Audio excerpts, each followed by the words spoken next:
السلام عليكم ورحمة الله حبايبي، وحشتوني يا رب جميعا تكوني يا سندريلا بصحة وخير، واهلا بيكي في اسرار سندريلا.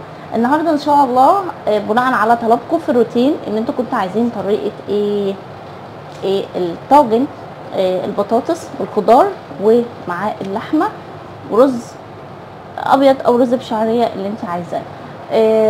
كنت عايزه بس اوريكم الاول ان طبعا اللحمه انت بتبقي مطلعاها على بيات في التلاجة الاول، شو يعني على بيات، وبعد كده الصبح بتطلعها على الرخام، ما تطلعهاش من الفريزر على طول على الرخام. دي اللحمه بتاعتنا اهي. طبعا انا شطفتها، بتشطفيها شطفه كده بس بميه نظيفه، طبعا مش ميه من الحنفيه. هنا البنات بتوع الكويت مش ميه من الحنفيه لان الميه مبتبقاش نظيفه، الميه من الفلتر او ازازه ميه معدنيه يعني نضيفه. الحله بتاعتي انا حطيت فيها ورق لورا، حبهان او هيل يعني، بهارات برياني، البهارات اللي انت عايزاها. في ناس بتحط نطره قرفه، نطره قرنفل، بس انا بحب القرفه. القرنفل حابه نوعه قوي لانه بيغمق الشوربه قوي. وخلينا يلا نبدا. طبعا الميه زي ما انتم سامعين الصوت، انا بغلي الميه في الكتل، لازم نحط الميه سخنه على اللحمه بتاعتنا. خلينا يلا نبدا بالطريقه. هنفتح النار، بسم الله. هنحط نقطة زيت بسيطة،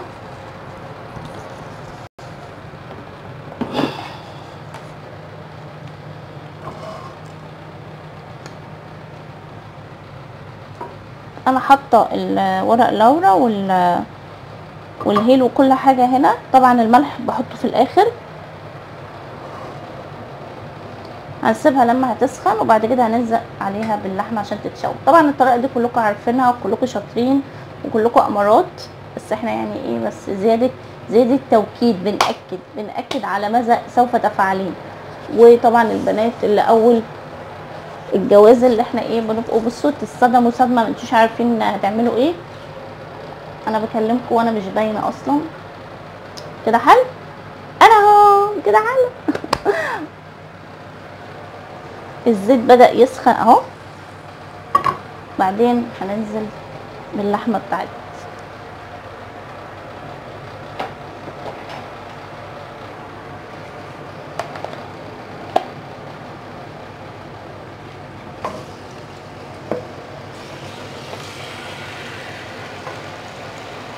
مشكله المايك ان انا معرفش اتحرك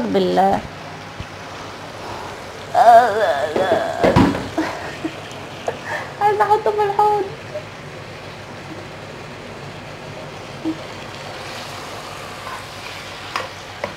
بنسيبه بس كده ايه تتشوح. طبعا التشويحه دي يا بنات بتدي طعم سواء للفراخ او للحمه حلوه جدا عن ان انت تحطيها على طول تتسلق يعني.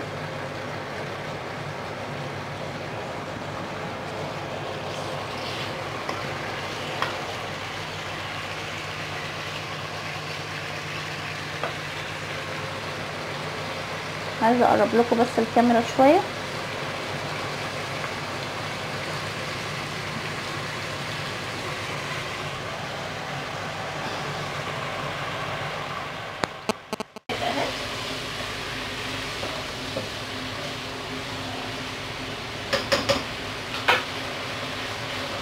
هقطع انا بقى البصل. في ناس طبعا بتحط اللي هو البوكيه جرنيه، بيحطوا جزر، بيحطوا فلفل. الفلفل مع اللحمه بيدي ريحه حلوه برضو، بس انا بحط بصل بس.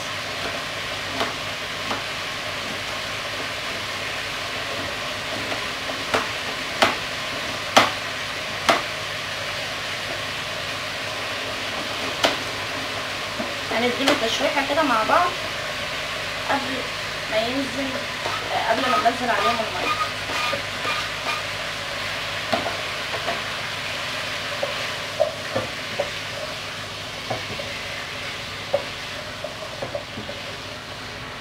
وقت طبعا ما تعوزي تقدمي الشوربه ممكن تصفيها من البصل. هحط انا بس فلفل اسمر. تمام، ننزل بقى بالميه بتاعتنا. تسلم يلا.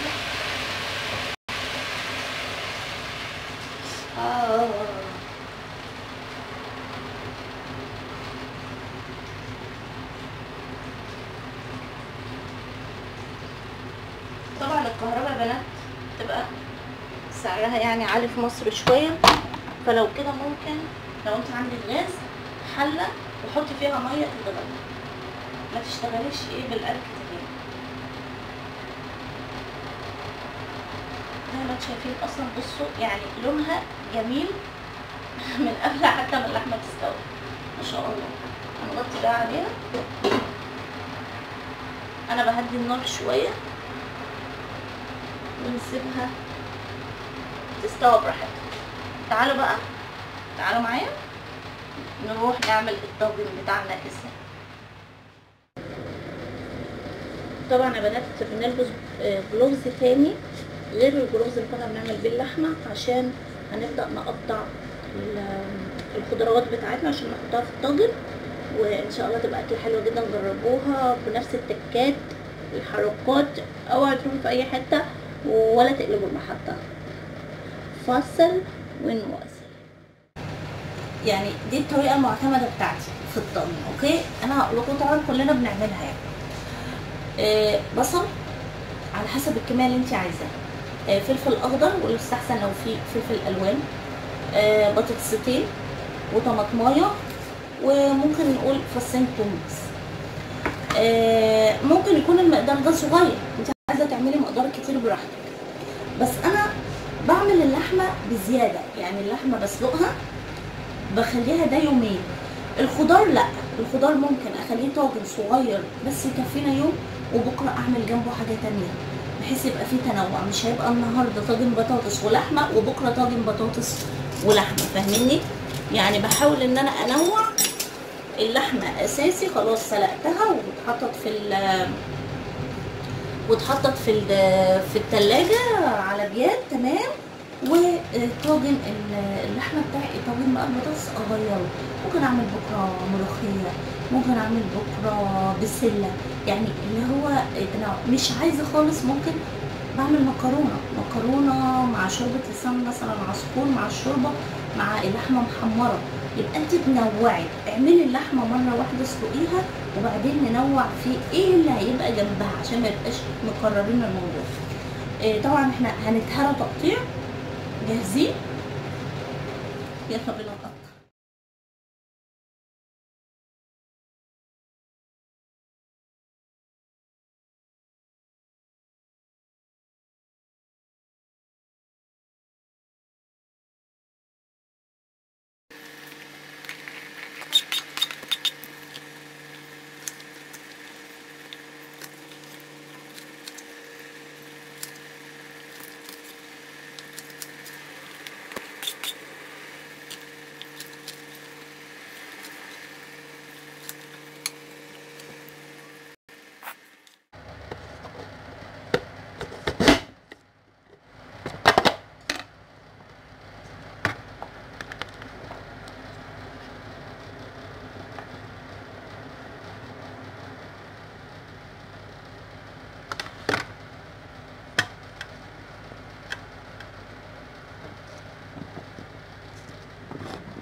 زي ما انتم شايفين كده يا بنات قطعت لي البطاطس مكعبات حلوه جدا، بدل ما اقعد اقطع اهو. يعني حلوه جدا جدا. هي بس ما فيهاش بتاع الشيبسي، انا كنت عايزه كمان للشيبسي بس هي ما فيهاش بتاع الشيبسي، وان شاء الله اعمل لكم ريفيو عليها. لو هي عجبتكم ممكن اعمل لكم ان شاء الله ريفيو عليها.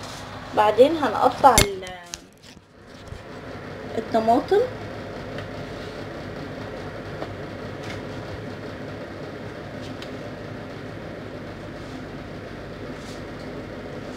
بنفس الشكل برضو،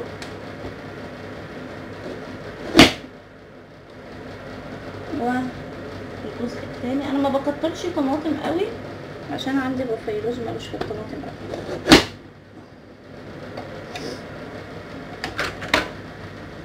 شايفين التقطيعه كلها قد بعض. نحطها.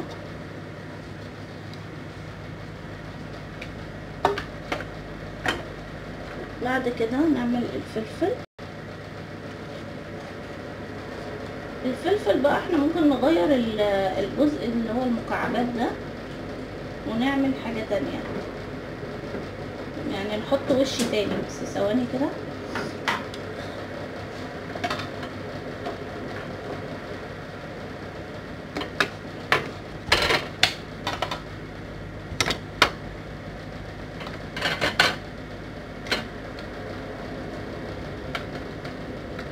خلي بالكوا بس وانتوا بتحطوا عشان الحاجات دي حادة.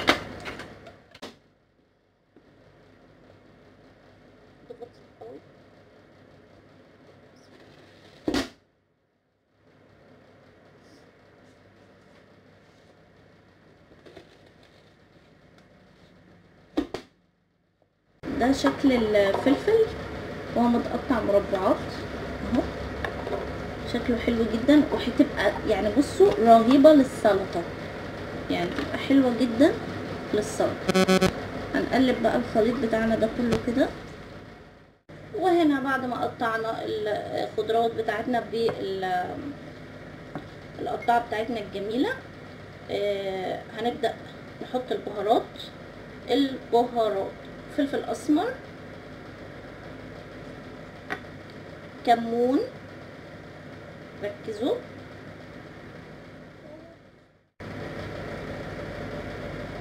بنحط بسيط ملح بسيط لان البطاطس بتشرب الملح.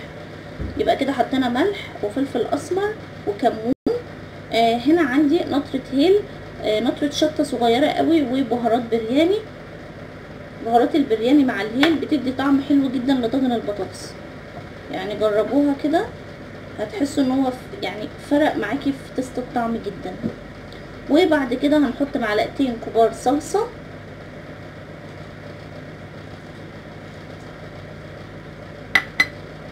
هنقلبهم مع بعض. وهنحط تقريبا يعني 2 كده كبار شوربة.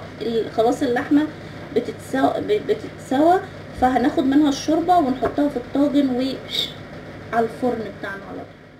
خلاص كده انا حطيت الشوربة مع الصلصة مع كله. بصوا الطريقة دي معتمدة عندي جدا في رمضان، يعني اساسي على السفرة. لازم طاجن البطاطس ده ممكن اعمله 3 4 5 مرات في رمضان، واصحابي بيطلبوه مني جدا. يعني اهو الطاجن بتاعنا اهو، يعني يعتبر كله ني في ني.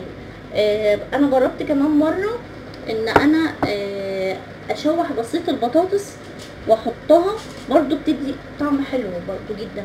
مش عايزين ننسى الثوم انا بقطعه يعني شرايح نونو جدا جدا جدا. يعني مش حتى الفص كله، مش هناخد الفص كله، هناخد بس شرايح كده تدي ريحة